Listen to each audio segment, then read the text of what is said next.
Good evening. Life is filled with choices. In fact, researchers estimate that we make about 35,000 choices every day. So, how do we make the right choice? Well, that's what we're going to look at tonight, or at least begin to look at tonight, as we look at the book of Proverbs and look at what wisdom means and what the Bible has to tell us about wisdom and making choices. Hope you're having a great day. This is Sunday Funday for January the 3rd. And if you are on YouTube or Facebook, if you will give me a quick hello in the chat, let me know you're here. Let me know that it's working. Hi, Christy. Hi, Will. Good evening. Good to see you all on this evening. All right. So we're going to get started here in just a moment. And I was trying to decide what we're going to do for the next couple of weeks with Sunday Funday. And hi, Carol. Good evening. Make sure I'm not missing any messages here. And I thought it'd be fun to kind of look at, New Year's is always one of those times when we start trying to make plans and reflect and all the things we've been talking about at other points. And, one of those key things is making decisions. A lot of times we have the new year will bring you new decisions, whatever those may be. And I thought it'd be fun to go. I've wanted for a while now to go through the Book of Proverbs.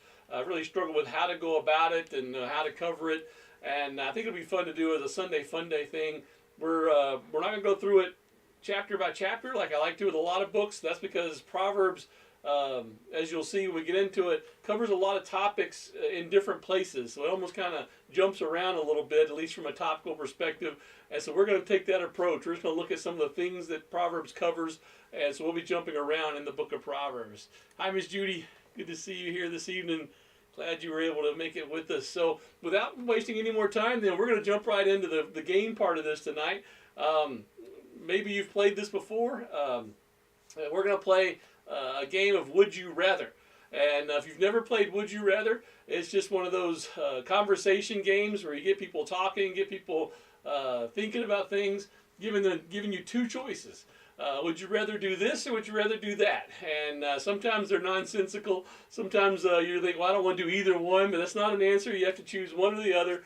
And sometimes it's the picking the least of two bad options, or sometimes it's the best of two good options. And I don't even remember with all the ones I picked which of the types of scenarios I cover. Some of them are don't even make any sense, I guess, in terms of that could never happen. But we're going to do it anyway, and we're going to play Would You Rather. And so I'm just going to jump right into it, and we'll have some fun here. So feel free to put in the chat. I don't know how this will go with the lag that we sometimes have. So maybe a while before I see your responses to some of these. And so what I did is I put them up there, and you'll see a lot of these on the screen at once as we keep going. So that way, if you join a little late, or if I have a lot of lag, you can continue to answer some of the ones from before if things tend to drag out here. But first one, would you rather be too hot or be too cold? This was a pretty simple one. If you were forced into having one of these two options put on you, obviously we'd all prefer to have the heating and air set where it gets warms up when things get cool and cools us off when things get hot. But if you had to be either too hot or too cold, which would you rather?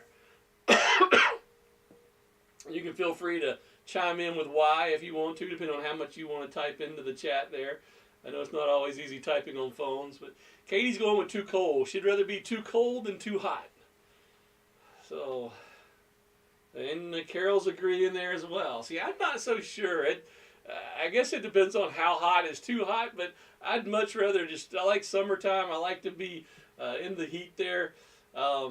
If I had to do it for a period of time, I'd rather be hot and just kind of relax and try to calm down to cool off as much as possible than I would to try to warm up. But it's just, I don't know. I'm not one for the cold very much. Will's going with cold as well.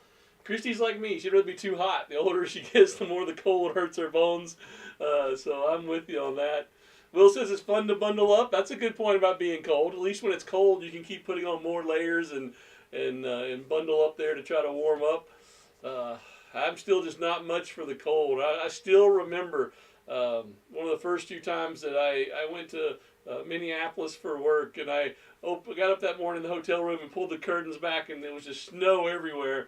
I almost went back to bed because I just that you shouldn't be out in weather like that by my preferences. But of course the roads were clear and everything was going. But Will says, have some warm cocoa. That definitely helps.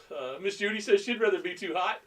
All right, she's on the YouTube side here. So we got a little bit of a mixed bag here. Several people saying too cold, several saying too hot.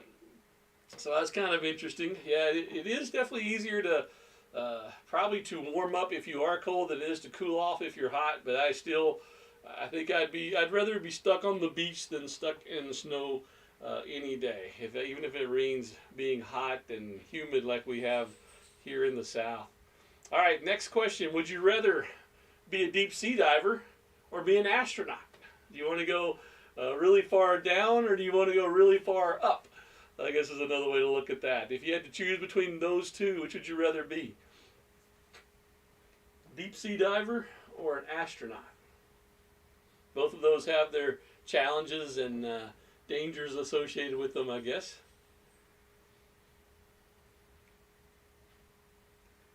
And I should have jumped right into this. I'm going to try not to take so long on each one because I know the lag's going to keep pushing me out further. So I'll try to keep it moving instead of talking so much. Katie's going with deep sea divers. She'd rather go down than up. She wouldn't mind being under the ocean. As someone who has done scuba diving, I certainly wouldn't mind being a deep sea diver. Will and Carol are both saying astronaut. This is a tough one for me because when I was young, the astronaut was one of those things I always thought would just be like just the neatest thing in the world to do, to get to go out into outer space and all of that. But having been underwater, I definitely love it there too. So this will be a tough one. Christy says it's tough. Both would have great sights to see. I'm going to go with astronaut. I have a fear of drowning. Okay, I can understand that too. That at least in space, you just have to worry about being able to breathe as well. So both of them have that thing where you're dependent on your gear to allow you to breathe. But all right, let's rather have the air sucked out of your lungs with a vacuum than filled with water. Okay. I'm making both of these sound pretty horrible, aren't I? Miss Judy says she'd like to be an astronaut.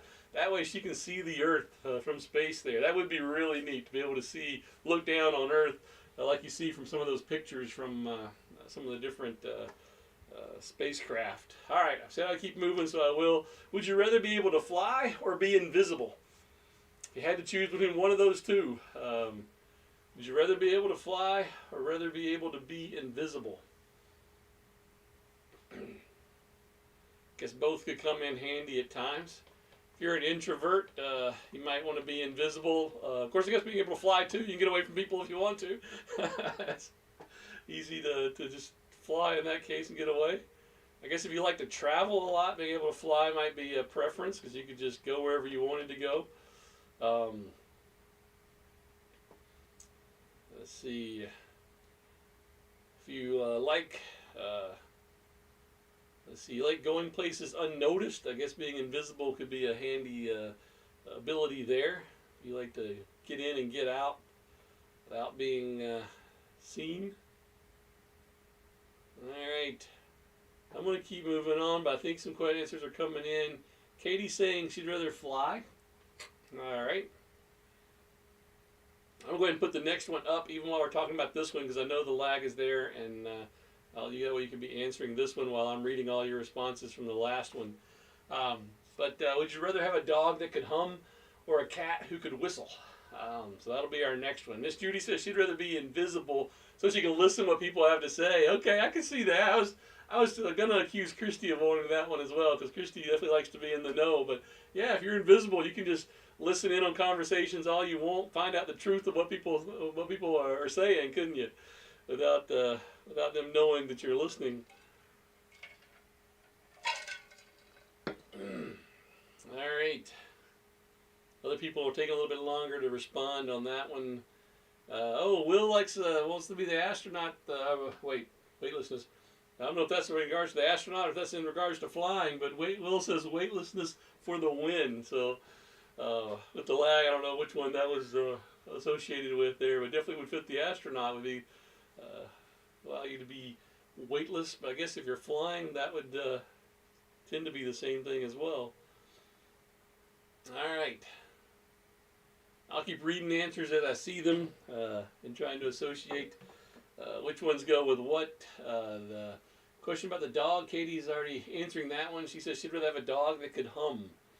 So, okay, so Carol's agreeing with Christy then on the not wanting to drown on the, excuse me, deep sea diver. Miss Judy says a dog that could hum. Okay. I wonder if this is more just a dog versus cat thing, because I could see where people might just want to have a dog regardless over a cat. We have plenty of both if anyone wants one.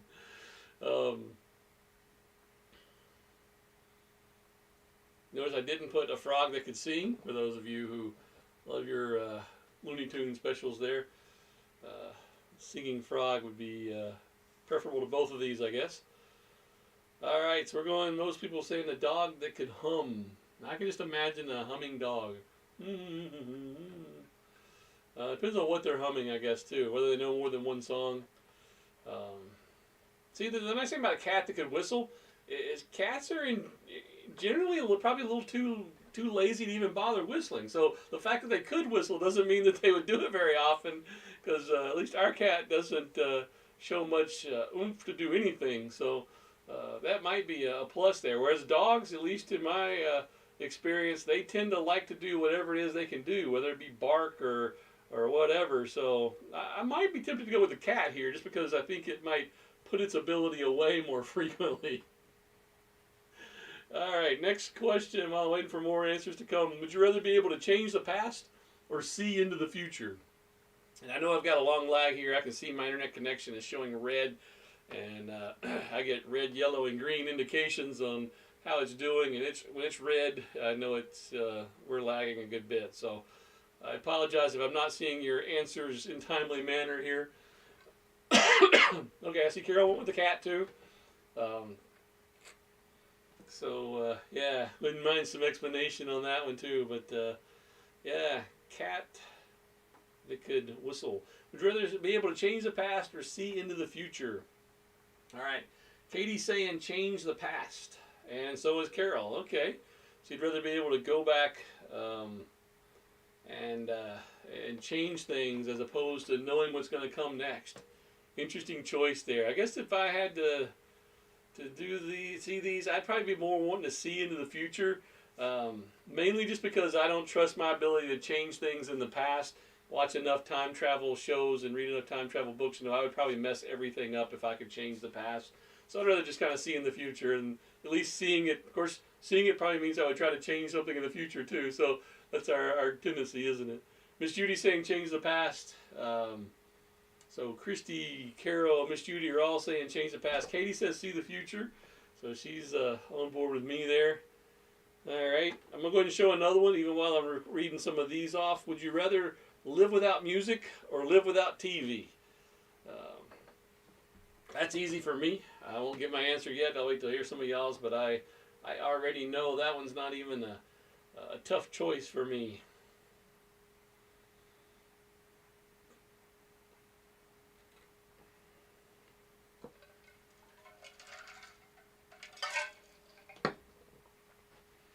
Make sure I'm not missing any comments here. Apologize for the slow connection and therefore the lag. It worked fine this morning. I'm not sure what the difference is. Why internet works well for me sometimes and sometimes it doesn't. All right, Christy says live without music. Christy couldn't do without her TV. Okay, gotta have your shows there, huh? Katie says live without TV. All right, and that was my answer. I thought I'd go ahead and answer some now. People are starting to put theirs in. I'm guessing most people probably already responded. I'm just not seeing them yet. Mine was live without TV. I could do without TV, but I don't know if I could live without music. Just the ability to even sit down and play the guitar or play the piano or listen to someone that really knows how to play the one, do that. I'd rather have that any day than the noise of TV. I realize if I had a life without TV would also mean I didn't get to watch my football games. That's probably the only thing I would miss if I didn't have TV. So So I'd rather go without TV. Miss Judy's saying life without TV as well. She says there's too much drama on TV. Definitely, I agree with that. TV's not always relaxing, is it? It can be, but so many times it's the opposite of relaxing. Whereas music, I guess, could be the same way, depending on what type of music and all that. But typically, music can relax me. Whereas TV, as often as not, probably frustrates me, or the opposite, or whatever the opposite of relax is. All right, Carol's saying live without TV as well. All right. So, Christy, you're kind of on your own on this one. So, we'll just leave it at that. Would you rather be without your phone for a week or be without internet for a week? Oh, Christy's explaining. She likes her Hallmark Christmas movies. I can see that. Yeah, Christy without a Hallmark Christmas movie would be lost. So, yeah, we've had Hallmark Christmas movies on TV pretty much since Thanksgiving or even before. So, but yeah, here's your choice. You gotta be without your phone for a week or without internet for a week. Which one is it gonna be? I know a lot of young people are like, what good is a phone without the internet? Katie would rather be without her phone. She's like, I can get online other ways without the phone, but take away the internet, then the phone's useless there. I'd have to go without the phone too. I'm not a big fan of the phone anyway. To me, the phone is a necessity. I'm reluctant to carry a phone, but I do because I feel like it's, you kind of need to be in touch and all that these days. But if I had to, I'd definitely rather be without the phone. Internet, I use it every Sunday at least for this, and I use it a lot during the week preparing for this. So it would be hard to go without the internet for me. I'm a lot more like Katie in that regard. Katie says she can play Minecraft without her phone. So Christy says live without phone. Okay. So more people here choosing to be without the phone than the internet. Carol's going with phone too. All right. It's funny how dependent we are becoming, or at least reliant we are becoming on the internet, isn't it? We just kind of expect to have it available to us. Of course, if you were without TV from the last question, the internet may affect that as well, because a lot of us, that's how we get our TV as well. But given that these are separate questions. All right, so more people saying phone. All right. I think there's one more on this slide, and then I'll slip over to the next one. Would you rather read a good book or watch a good movie? Which of these would you rather do? Read a good book or watch a good movie? I'm giving you 4 hours, and you got to do one or the other. Which one would you prefer? I think this is one of those things that's probably more like just people's style. Like what you enjoy more. You enjoy seeing it played out in front of you, more visual, or do you prefer the book and reading and sitting there going through it, where you can flip back the pages and all that? I have a theory here. Try not to give my answers before I see too many of the others, but my answer here would be definitely read a good book. And I have a feeling that that's why I'm not so fun to watch TVs and movie with, because I sometimes, when I'm reading a book, like to go back a few pages and go, what did that say? What was it? What were they saying there? And I know I drive Christy crazy when we're watching a movie. Go, what'd they say? What was that? I like to pick up on little details and stuff, and if I missed it, go back and read it again. And you can't really do that with a movie so as easily, at least, not without annoying those around you. But that's my theory, at least, anyway, that because I prefer books, I'm not as good at watching movies as some people.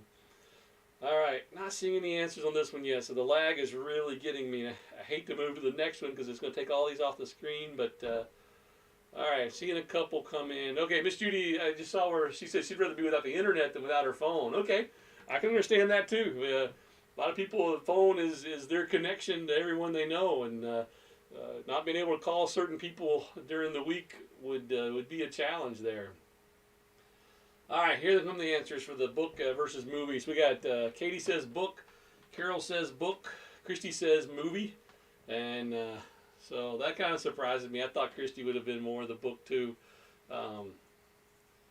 Miss Judy says she'd rather watch a good movie. All right, so we got 2 for the movie, 2 for the book.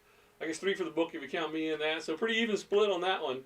Yeah, so interesting mix there of styles between whether you'd rather read it or watch it. Book's always better than the movie anyway, though, right?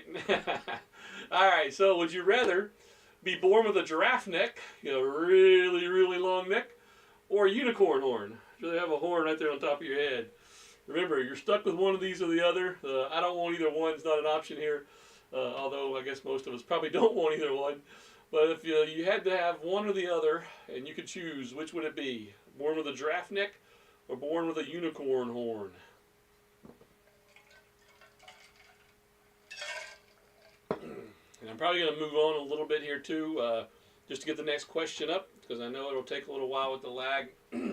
So go ahead and be submitting it. Even if I move ahead before you get your answer in, go ahead and keep typing. That's fine. Katie's already saying she wants a unicorn horn. That doesn't surprise me. Katie's always been a bit magical anyway. Christy wants a unicorn horn. She says that would be awesome. I'm not sure that would be awesome, but I guess it's a little more manageable than a really long neck. I don't know though. A giraffe neck could come in handy. I mean, you got your neck way up there. You can bend it all around. You can reach way away. I can sit on one side of the restaurant and eat the French fries from somebody across the room there. So it's got its pros and cons. But so far, everybody seems to be going with the unicorn horn instead of a giraffe neck. While I'm waiting for more answers, would you rather be a really big mouse or a tiny elephant? So would you rather be a mouse but be big among your kin there? Or would you rather be an elephant but be considered small among those that you're like? Which would you rather be? Carol goes with the unicorn horn as well. All right. So it seems like the ladies are liking the unicorn there. Magical. I still think I'd go with the giraffe neck though. I'm sure it would get annoying at times, but I just think the utilitarianness of it would come in handy. A horn, I'm not sure what you could do with that too much. I mean, that's... all right, so the elephant and the mouse questions coming in good here. Tiny elephant, tiny elephant, tiny elephant. All right, so most people don't want to be as small as a mouse, I guess, even if you're a big mouse. Or maybe people just don't like mice in general. Maybe it's the thought of being a rodent that is keeping people from wanting that option. Or maybe people just think tiny elephants are cute. I don't know. All right, Miss Judy, I just saw the one about the giraffe neck. She says she wants a giraffe neck so she can see what's going on in front of me. That's not a bad option either, though. It doesn't matter which row of the auditorium I'm sitting in. If I've got a giraffe neck, I can see whatever's going on stage. That's a pretty good thought there, Miss Judy. I like that logic there.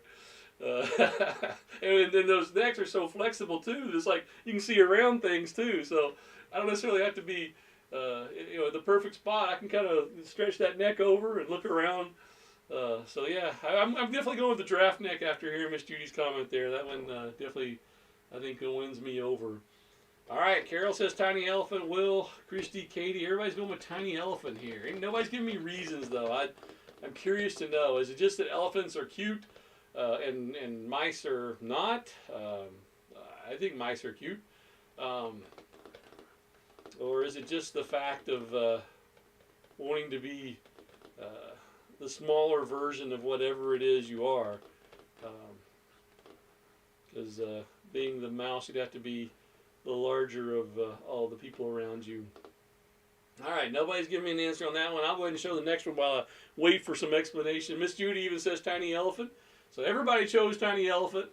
Okay, Christy says, I don't like tiny mice. I definitely wouldn't like a huge mouse. Okay, so Christy just doesn't like the idea of being a rodent in general. So that's what it was for her vote there. Just don't want to be a mouse because she'd rather be an elephant. Okay, so next question. Would you rather spend a day at the beach or a day in the mountains?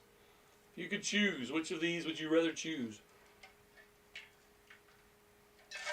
A day at the beach or a day in the mountains? Got a quick answer on that one from Katie. Spend a day at the beach. I have a feeling Katie may be hearing me down the hall, just that way, down the hall, and answering based on what she's hearing instead of what she's seeing on the screen, because her answers are coming in kind of quick compared to everyone else's. Carol says she hates mice of any size. Okay, so that was the logic behind the not being a mouse and being a tiny elephant. All right, if people just don't like mice. All right. I understand. I mean, have you ever known anybody to set an elephant trap? Probably not, but you probably have known people to set, or done so yourself, set a mouse trap. So I guess that makes sense. No, Christy, you can't do both. You can't go to the beach and then the mountains. It's a either or. Carol goes beach. Katie went beach. Christy's still trying to convince the would you rather game to let her do both. Katie's claiming she's going to do both. Trying to bend the rules. Alright. Christy finally went with mountains. Alright, so she finally decided to go with the mountains there.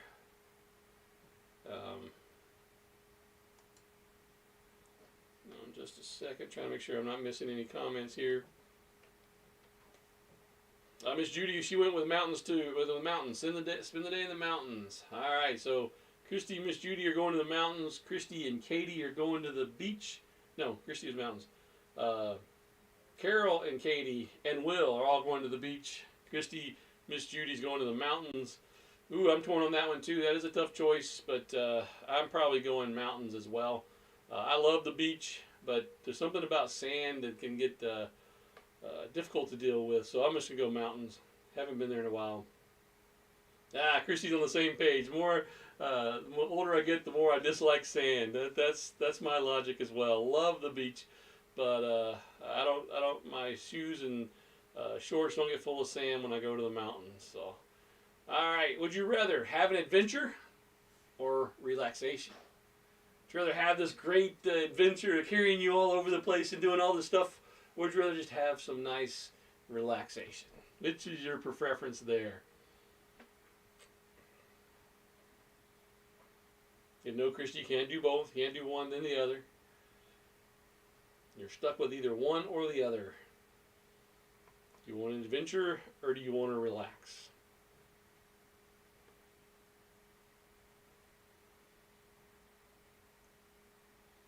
All right, and I'm going to... I know the answers are coming in. I'm going to excuse me, pop the next one up here. Feel free to go ahead and comment it when you get to that point, because I know I got some lag. I'll be reading your answers from the adventure versus relax question. But would you rather eat tacos for a year or eat pizza for a year?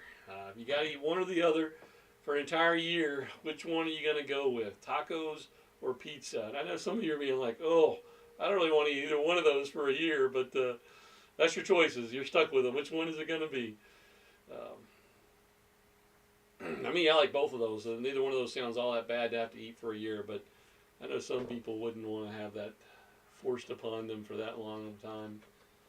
All right, so getting the answers in now. Christy says she'd rather have relaxation. No adventure for her. And if given the choice, she'd much rather relax. All right. Any other responses? I know I'm getting probably a lot of lag here right now. It'll be interesting to see if, well, I'll wait and hold that theory until people have responded here. Katie says I want an adventure, but 9 times out of 10 I'm too lazy, so I'll decide to relax instead. I can understand that quandary, Katie, that, adventure sounds great, but so a lot of times we're like, maybe not today, I'll just relax. Will goes with relaxation, all right. And Carol says, have an adventure. I've been stuck in the house too long. And sometimes you just want to get out and do something. Christy wants to relax in a cabin in the mountains watching her Hallmark movies on TV. All right, well, my theory was going to be the people that said beach were going to choose adventure, and those of us that said mountains were going to say relaxation, but that's not holding up true here, so that's an interesting thing. So, all right. So, yeah, we got a mixture there of relaxation versus adventure. Actually, Carol, you're the only one that chose adventure. So, all right, everybody else said relaxation. Then they having to read back through my comments here. All right. Yeah, I'm torn on the relaxation versus adventure. Definitely used to be more of an adventure person. Now I'm probably more of a relaxation.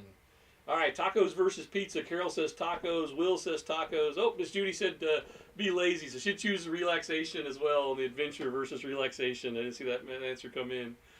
All right, so Christy says tacos as well. So Carol, Will, Christy all saying tacos for a year versus pizza. See, I'm torn on this one too because I love both of these foods. Pizza, at least with pizza, you could create variety. You know, I could have pepperoni pizza one day. I could have, a broccoli Alfredo pizza the next day. I could have veggie pizza the next day. So you create a little more, variety. Versus tacos, I mean, yeah, you could do like beef tacos, chicken tacos, shrimp tacos, fish tacos. Those don't sound like good to me. So you're kind of, to me, at least it'd be kind of limited in terms of tacos. But I do love tacos. So I don't know. If you give me the choice of one for one moment, I'd probably choose taco. But if you're saying I got to eat it for a year, I might be tempted to go pizza on that one just because I could get more variety. But so far, everybody. Carol, Will, Christy, Katie, and Miss Judy all saying tacos. That's an interesting response there. I didn't expect that. All right.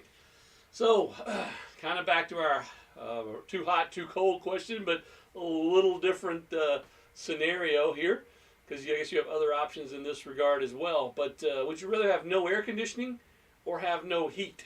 So, I mentioned before that we like our central heat and air here in Alabama. We like for it to kick on and heat when it's cold and put out air conditioning when it's hot. But if you had to choose one or the other, like your house could only have air conditioning or could only have heat, which one would you choose? And be interesting to see. And for those watching this, if you're not living in Alabama, your answers to this question might differ. I know I spent a lot of time in northern Minnesota there, and a lot of houses don't have air conditioning there just because it's only hot for a short period of time in the summer. So I guess I should say a lot. I don't know how many compared, percentage wise, but it's not too uncommon not to have it just because there's not that many hot days to deal with. But there would not be a house there at all that had no heat. I can tell you that much for sure. But here in Alabama, it's a tough choice because you have a lot of hot days, and then you have those few really cold days in the wintertime. And so, no air conditioning or no heat, what you picking? So, all right, I don't know if CJ's saying sharks. Is that, I've got a lag here, so I'm not sure which question that went with, if that was for the beach or the mountains, or if that goes with the tacos somehow. So coming in from Orlando there, and not it could go either way, I guess.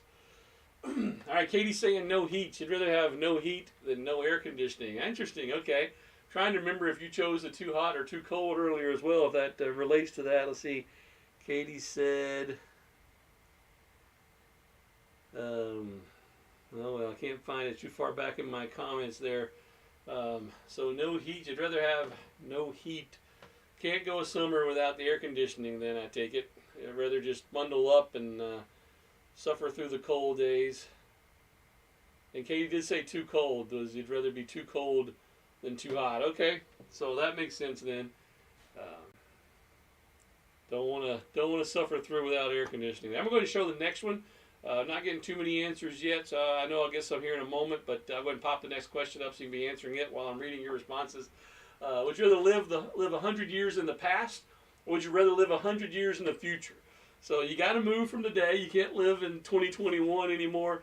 You either got to be pushed to 1921, or you got to be pushed to 2121.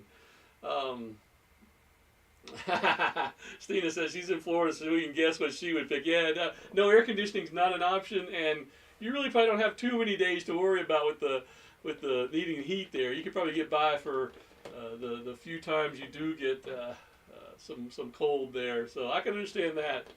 That's kind of the opposite of my friends in Minnesota there that can do without the air conditioning but can't do without the heat. Here in Alabama, it's a tough choice because that hot, humid summer.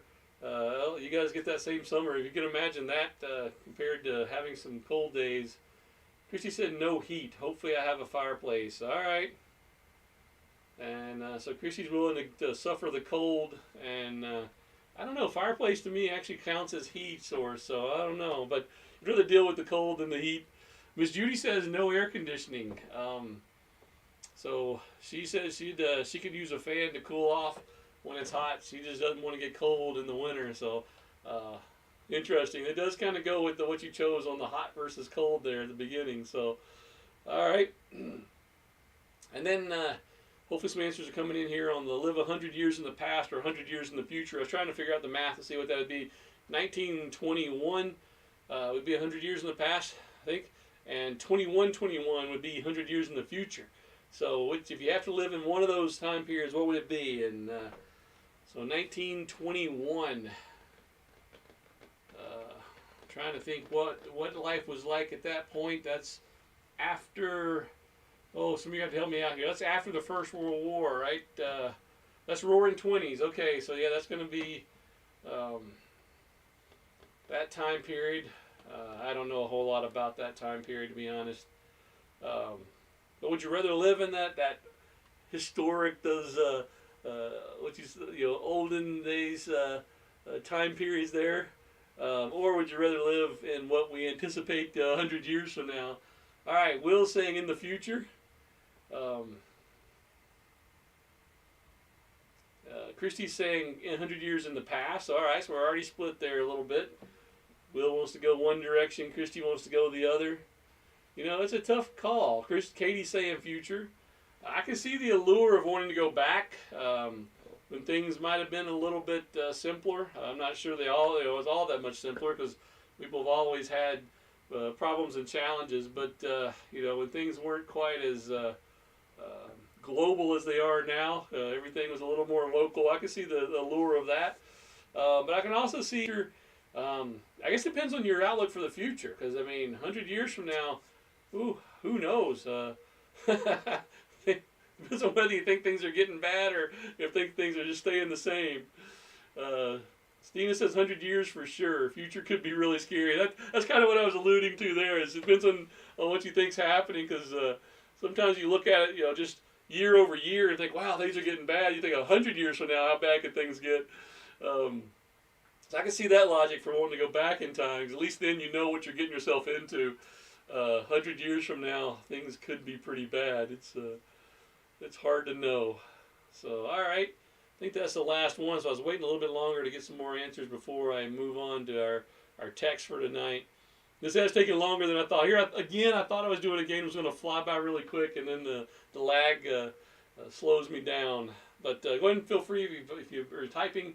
Let me know what you pick between the 100 years in the past and the future. So we got Will on record for the future, Christy to the past, Katie to the future, Carol to the future, and Stina to the past. So, all right. I guess we do have a lot of answers there. I didn't realize we were going through that many.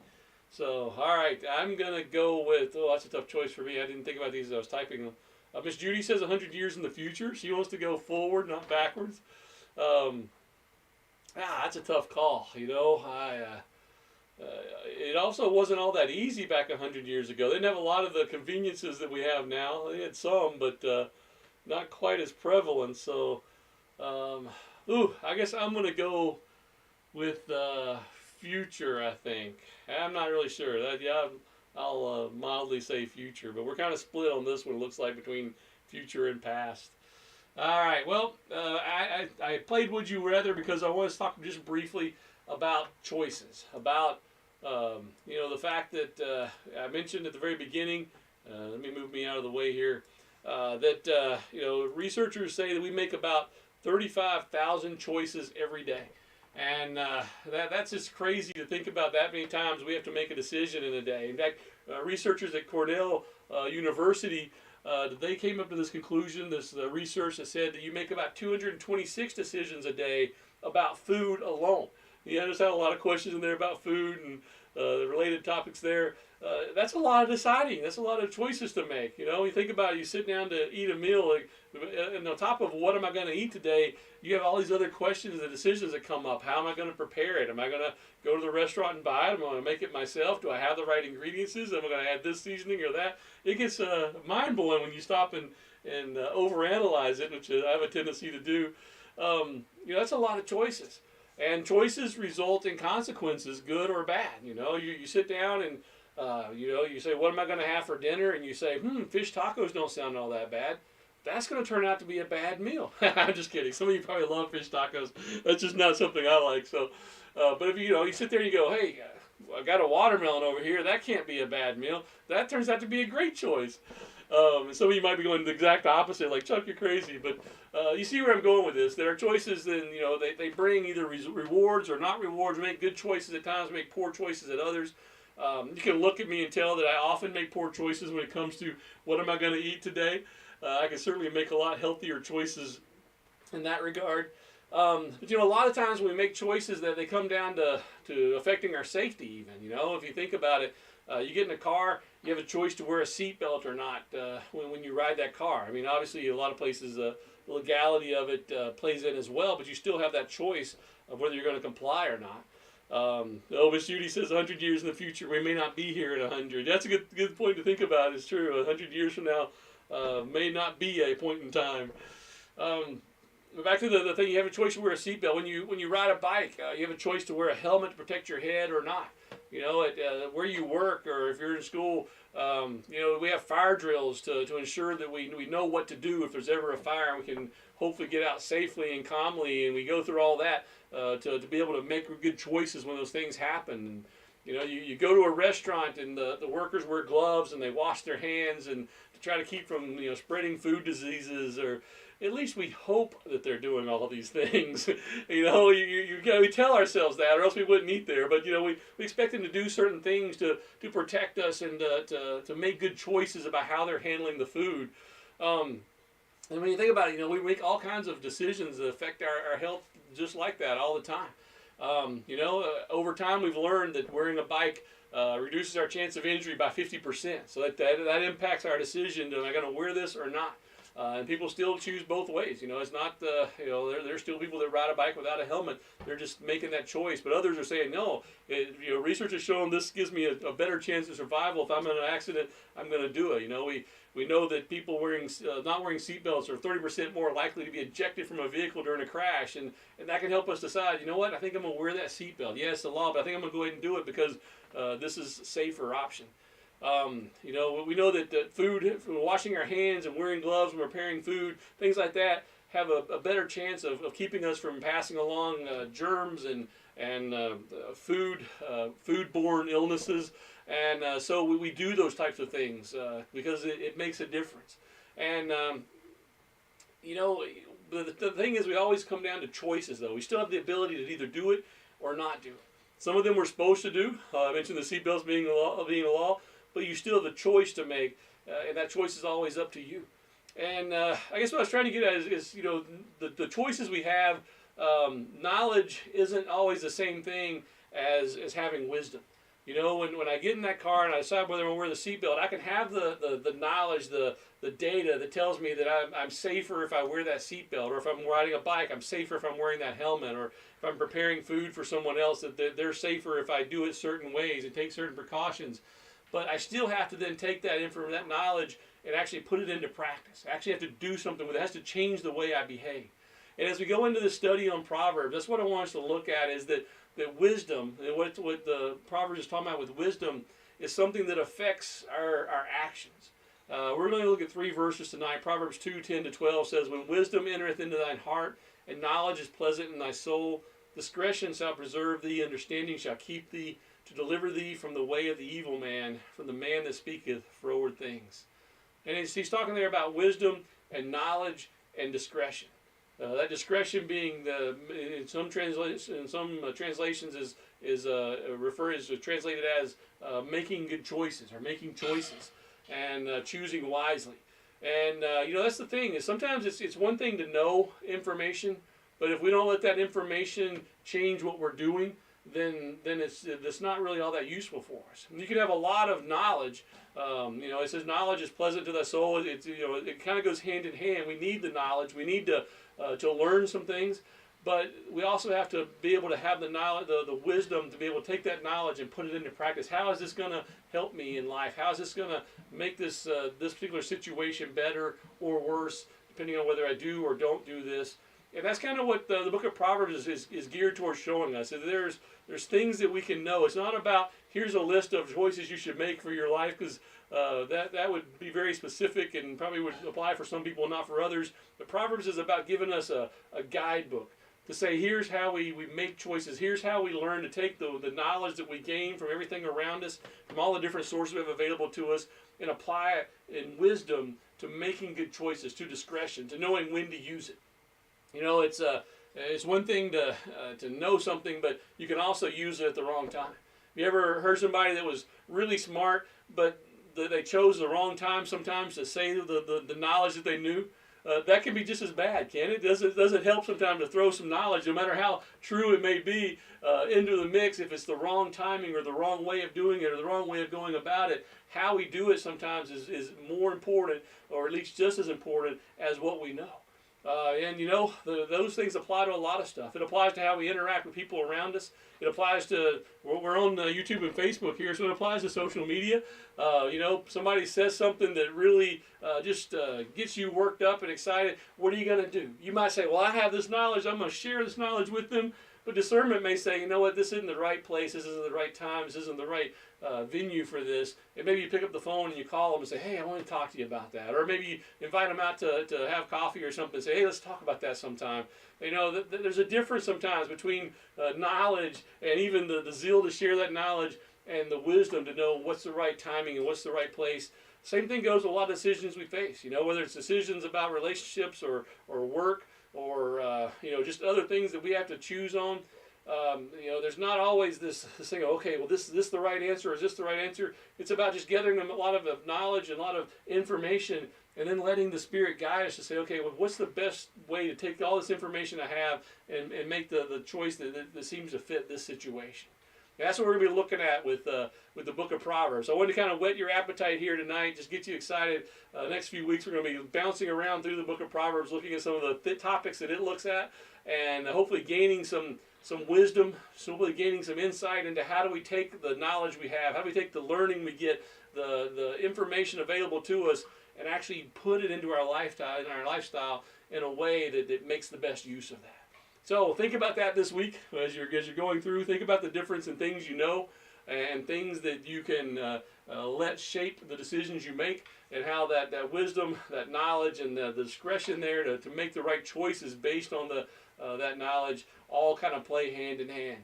And we'll also talk a little bit as we get through it about the fact that God has given us His Holy Spirit to allow us to make those choices. So many times we can get paralyzed by a decision. We can get, one of my favorite words is abulia.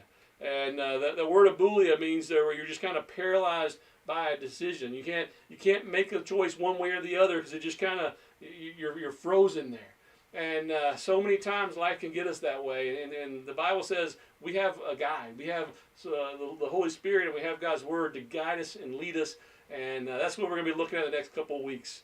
So as you get ready for this new year, I pray you'll approach it with searching for wisdom. Obviously, searching for knowledge is always fun and entertaining as well. But let's take it a step further and actually turn it into wisdom and see what the Bible says about how we live a wise life, how we make good choices, making discretion of when to use the information we have and when to allow that knowledge to shape our actions. So hope you all have a great week. I hope it's a warm week for you. I think most people here were wanting it to be warmer, work better than colder. I hope you get to spend it in the mountains or at the beach. I hope you get to, I hope you don't spend it in the past or the future, either one. I hope you spend it right here in 2021. I won't even hope you get the unicorn horn either, though. So I won't wish for any of those, but I do hope you have a wonderful week. I love you guys. If I can help you in any way, don't hesitate to reach out. And we'll talk again next Sunday. Love you all. Goodbye.